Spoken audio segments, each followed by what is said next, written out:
Hey there, welcome to our video on short squeezes in the stock market. If you're new to investing, the term short squeeze might sound confusing or even intimidating. But don't worry. By the end of this video, you'll have a clear understanding of what it means and how it works. So, what is a short squeeze? To put it simply, it happens when investors who have bet against a stock, by shorting it, are forced to buy shares to cover their losses. Imagine you're playing poker and your opponent has a really good hand. You decide to bluff and go all in, only to find out that your opponent's hand was actually better. Now you have to put more money on the table to try and win back what you lost. That's basically what happens in a short squeeze. Let's break it down further. Shorting a stock means borrowing shares from your broker and selling them on the market, hoping that the stock price will fall so you can buy those shares back at a lower price and return them to your broker. This is essentially betting against the stock.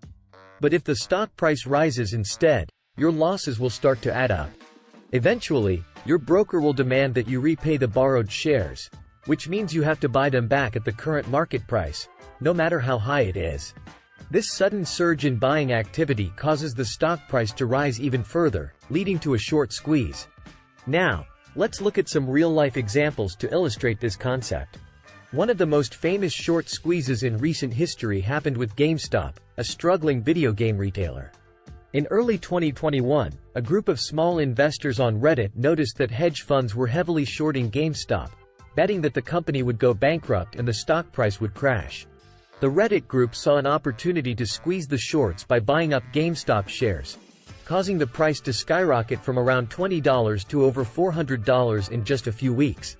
This caused massive losses for the hedge funds that were shorting the stock, and many had to close their positions by buying shares at exorbitant prices, further fueling the short squeeze. Another famous short squeeze happened with Volkswagen back in 2008.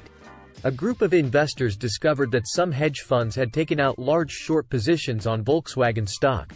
They started buying up shares, causing the stock price to rise by over 300% in just a few days.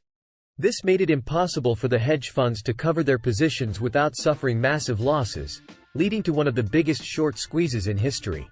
So there you have it, short squeezes in a nutshell. We hope this video helped demystify this complex topic and gave you a better understanding of how shorting and buying pressure can affect the stock market. Just remember, investing is never without risk, so always do your due diligence before making any decisions. Thanks for watching.